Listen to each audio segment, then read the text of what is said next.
It's great to be joined again today by Philippe Assouline, international relations expert. Philippe, I know that you, much like us, have been paying attention to many issues in the Middle East over the last week. Last Sunday, we had Vladimir Putin make comments about his desire to resist ISIS in the absence of directly saying that he is a supporter of Bashar al-Assad in Syria. Immediately after that, Russia started airstrikes in Syria, which, according to a number of sources, seem to be targeting not ISIS, but actually opposition to Bashar al-Assad. Then we had the United Nations General Assembly, where both Israeli Prime Minister Benjamin Netanyahu and Palestinian Authority President Mahmoud Abbas gave speeches, both speeches receiving both praise and criticism from different factions, depending on where people stand with regard to the Israeli-Palestinian conflict. How can we sum up and sort of start to get a general sense of what is developing in the Middle East right now? So thanks for having me, David. That's a great question. I would summarize it as mind the gap. There is a huge gap between what all these people have been saying and what's happening on the ground. President Obama was preaching almost an internationalism of cooperation and democratic values and international law. But in practice, he has been almost lethargic in assuming America's role in leading that, because without America's role in leading that charge, since the days of the League of Nations, which was an American idea, even though it wasn't implemented in America, America's been the leader in ensuring stability, the Pax Americana everybody talks about. Putin talked about the same things. He was also moralizing. He blamed the West for creating ISIS. He was saying there needs to be international law and large countries can't impose their will anymore, etc. And yet he's charging in roughshod into Syria using fighter jets to attack not just ISIS, or not even ISIS, as you're saying. It's not very clear how much of the bombing has been focused on ISIS. But we know there's been bombing on CIA-backed rebels, local nationalists.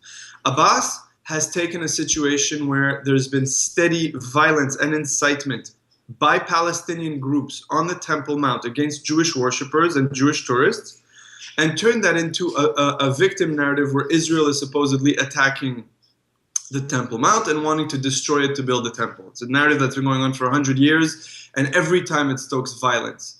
And Netanyahu, finally, if you'll just bear with me to finish, Netanyahu was talking a bit defiantly to Iran, saying, your plans will not succeed, this deal will not stand, we will not sit idly by while Israel's destruction is being plotted, etc., etc. But in practice, what has he done? Very little.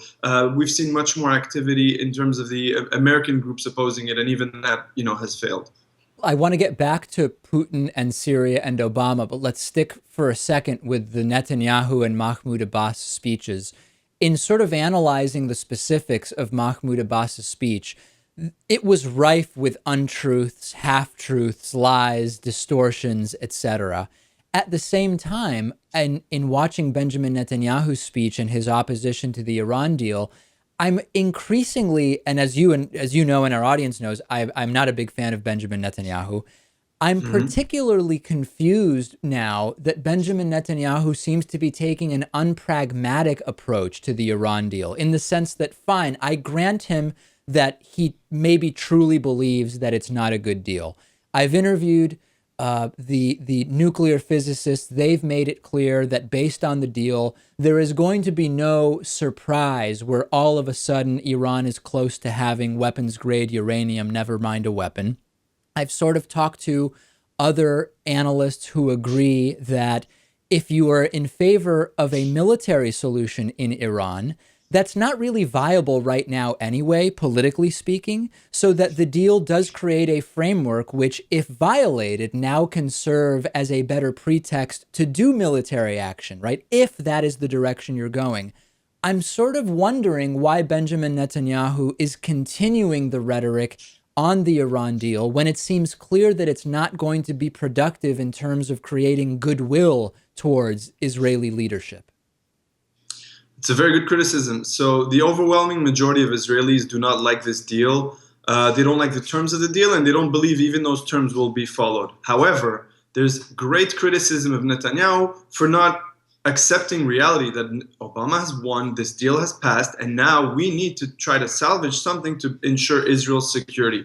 And he's not doing that. I think you point to a very legitimate criticism. And I think what he's doing and what Netanyahu often does in his speeches is talk to his base. Right? Somebody once said there is no foreign policy in Israel, there's only domestic policy, and it's probably true of America as well to a large extent.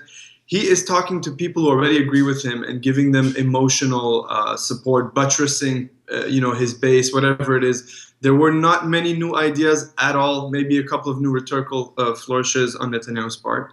Going back to Abbas, he was doing a karaoke of Arafat, really the most shameless and shameful of Palestinian demagoguery, using religion, creating a narrative of absolute victimhood.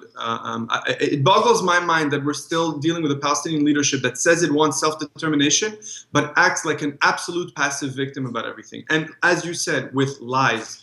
To claim that Israel is trying to undermine the Al-Aqsa Mosque or the Temple Mount is an extremely, extremely dangerous lie. It has cost a number of Israeli lives already, which in turn will lead to military action, which will cost Palestinian lives. And Mahmoud Abbas, again, also is doing this for his domestic base. We always forget the Palestinians have their internal politics. There's ISIS arising in the Palestinian territories. There's Hamas trying to maintain relevancy. And Abbas is being more and more accused of corruption. $31 billion lost to the Palestinian Authority with nothing to show except that he's building himself a palace.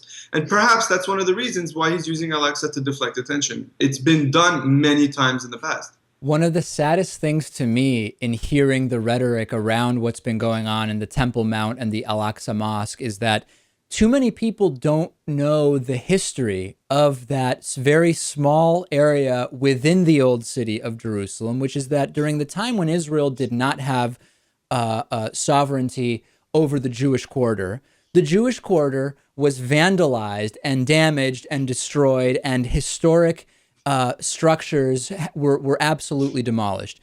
Immediately, when Israel gained control and sovereignty over that area, they immediately turned back over administrative control of the Temple Mount to the Palestinians. That is not something that they had to do. It is something that they chose to do. And that just empirical history seems to never be mentioned in most reporting around what takes place there. Well, sadly, you're absolutely right. And sadly, none of the history really is well known. This conflict is reduced to gimmicks. There is a tendency on the side of people who are opposed to Israel or hostile to Israel to use emotionally manipulative trigger words, ethnic cleansing, apartheid, genocide, none of which apply to the facts, but they cause an emotional reaction to people that makes it very hard to get past that and look at the facts. The Temple Mount, as you said, has a long history with Israel. It is the holiest site in Judaism for 3,000 years. It is a holy site for Christianity, and it is now a holy site for Islam for the last 13 centuries, more or less. The entire Jewish quarter wasn't just vandalized; it was destroyed by the Jordanians who invaded and occupied from 1948 to 1967. They built latrines out of tombstones, and I can go on with the details. Today, the only people who have freedom of worship on the Temple Mount are Muslims, because the Muslim authorities on the Mount, the Waqf, will not let Christians or Jews even murmur prayers. And that is where a big part of the tension is coming from. Let's go now, in the last few minutes we have, back to Syria and Vladimir Putin. One of the dichotomies that I'm seeing, which I believe is a false dichotomy, is one where, on the one hand, Vladimir Putin says that, hey, listen, all of those opposition groups are terrorists, and maybe the Syrians would actually be better off under Bashar al-Assad. Where, on the other hand, we had President Obama on Friday in his press conference say the idea that the moderate rebels are all terrorists is ridiculous. And it seems that we need to have more of a nuanced view here, which is there's a conversation to be had as to whether it's better for the Syrian people to have one or another group in power. But at the same time, Philippe, the U.S. has a very long history of arming groups that we determine in the short or medium term to be so-called moderates or better than the alternative. And ultimately, these experiments totally backfire on the U.S., ending up with our own weapons turned against us or whoever we're ultimately supporting. And that reality is sort of missing from the Putin-Obama back and forth. Absolutely. So, in general, I agree with President Obama. I don't think it's a surprise. He's saying the local nationalists are our best hope for ending this war and for moving on. President Putin made the exact criticism you did. He said, you're giving them weapons, they're moving hands, these people are mercenaries in large part, and you're going to end up arming terrorists, which are going to turn against you, and you've done it in the past. And he pointed to Libya and Iraq, where America destabilized tyrants, but tyrants who were maintaining order. The problem with Assad is that you have a sectarian element here. And the only way Russia is going to maintain its interests in Syria, which is not to fight ISIS, the Russian interests are to project power and to maintain a second avenue of gas delivery to Europe. The only way they're going to maintain the Assad regime there is through massacring the Sunni rebels and crushing the Sunni majority. The majority of the population is Sunni. They do not want Assad. Assad is not a legitimate government. On the American side, I think maybe that's why there was a reticence to get very involved. But this is the criticism I have of Obama, is like he's making the right points. He's saying the right things. But what is America doing? The fact that Russia feels comfortable enough to come in and change the equation, and again, to install or to ensure that Assad stays in power, it will have to commit massacres or have a very, very hard hand on the people there. The only way Russia is able to come in and do that is because America stopped projecting power. I tend to believe that there must have been some kind of tacit agreement for the Russians to come in and try to solve the problem. Maybe Obama believes they're going to get bogged down and suffer. But in the meantime, the Syrian people are going to keep suffering. But Philippe, neither side is why going to is accept a compromise. is it the responsibility of the U.S. to get involved? I mean, this is a conversation we've had, which is, yes, the decisions of George W. Bush did create a vacuum in which ISIS formed. But how far does President Obama continue to be responsible for that? And I don't know the answer.